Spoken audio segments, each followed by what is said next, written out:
Democratic progressive आज़ाद party के chairman Ghulam Nabi Azad इन दिनों पुंछ के दौरा पर हैं। आज उन्होंने ज़िला पुंछ की तहसील मेंढर में पार्टी इजलास से खिताब किया। इस मौका पर पार्टी के कारकुनान, लीडरान व वर्करान ने कसीर तादाद में इस प्रोग्राम में हिस्सा लिया। गुलाम नबी आज़ाद ने अपने खिताब के दौरान मेंढर तहसील से चौधरी इमरान ज़फ़र को अपनी पार्टी का कैंडिडेट भी करार दिया और कहा कि इलेक्शन के वक्त में हमारी पार्टी का सिंबल भी होगा और आपने इस लीडर का साथ देना है। इसके अलावा उन्होंने कहा कि मेरा बीजेपी के साथ कोई भी ताल्लुक़ नहीं है। जो लोग मुझे बीजेपी से जोड़ते हैं वो खुद भारतीय जनता पार्टी की सरकार में मिनिस्टर रह चुके हैं।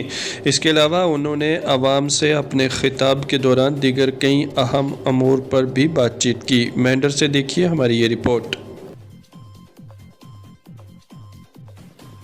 नया निशान मिलेगा जो ही इलेक्शन अनाउंस होगा ना, ऐलान होगा तो उसके 2-3 दिन बाद हमारा सिंबल निशान चुनाव निशान में और हमारे इमरान साहब जो नौजवान हैं, डीडीसी हैं हमारे, जो बहुत खिदमत करे, ये आप तक सब तक हमारा चुनाव निशान पहुंचेंगे और उसकी सरबराही भी इन्हीं की लीडरशिप में होगी। सब पार्टियों के भाइयों इमदाद चाहिए, सहयोग चाहिए, और चाहे वो पहाड़ी हो, चाहे वो गुजर हो, चाहे हमारे हिंदू भाई हो, मैं सबके लिए है और सब मेरे लिए है।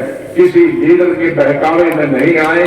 ये नया लीडरों ने जो मेरी पार्टी से ताल्लुक नहीं रखे, कई वीडियो बनाए, क्योंकि मैं जब तक कांग्रेस था उनके खिलाफ प्रचार करता था, इसलिए उस प्रचार का बदला उन्होंने ये निकाला।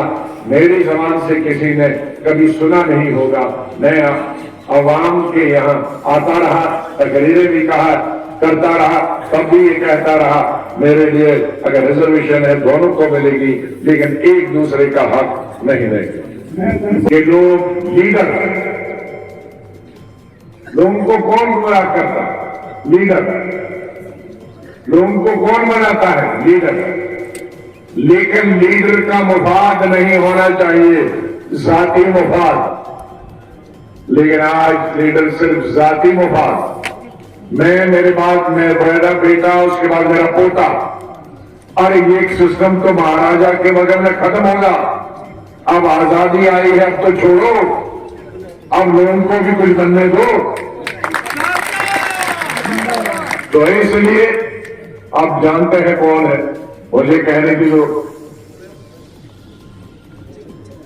और वो पार्टियां आज कहती गुलाम नबी आजाद बी टीम। अरे तुम तो ए टीम रहे हो। मैं तो कभी बीजेपी की मदद से एमपी नहीं बना। मैं बीजेपी की मदद से चीफ मिनिस्टर बना। मैं बीजेपी की सरकार में कभी मंत्री रहा। कौन सा चीफ मिनिस्टर हमारी बीजेपी का मंत्रिमंडल में था? नेशनल कॉन्फ्रेंस का था ना। किसकी वजारत में? अटल बिहारी वाजपेयी। उमर साहब मंत्री थे, उन्होंने अपनी शुरुआत ही बीजेपी के मंत्री से शुरू की। मैं तो इंदिरा गांधी की कैबिनेट में मंत्री बना, वो अटल बिहारी वाजपेयी की कैबिनेट। अब वो बी है कि ए प्लस।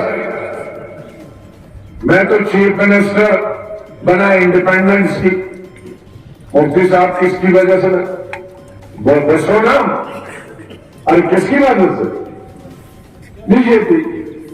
महबूबा जी किसकी मदद से? बीजेपी। अब वो है बी के मैं होंगी, और वो है ना, ऐसा है। मैं तो बहुत 1.5 साल से आने वाला था, 2 साल से आने वाला था रजौरी पर, लेकिन रजौरी पुंछ के हमारे अवाम ने कहा था जब तक हमारी रिजर्वेशन का फैसला नहीं होता तब तक कोई पार्टी नहीं आए। तो रिजर्वेशन हो गई तो मैं शायद सभी पार्टियों से पहला आदमी है जिसने एक दिन का नहीं, 2 दिन का नहीं, 5 दिन का दौरा किया सभी इलाकों का, और जो सभी इलाकों के लोगों का प्यार और मोहब्बत मिला मैं उसके लिए उनका शुक्रिया अदा करता हूँ। आजाद साहब कल फिर क्योंकि आप सरहद पर हैं, वो तो सरहद पर आए दिन करती है, इसलिए मैंने सरहद पर लोगों के लिए रहने वाले लोगों के लिए जब मैं चीफ मिनिस्टर था, मैंने कहा था 5-5 मरले ज़मीन हम सरहद से दूर उनको सरकारी ज़मीन दें, ताकि जब भी बीच में तनाव हो तो उस घरों में वो जा सकते हैं। और अगर हमारी सरकार बनी तो यहाँ से लेकर और कठवा तक हम वो ज़मीन एक्वायर करेंगे और उनको महफूज जगह पे जगह दी जाए।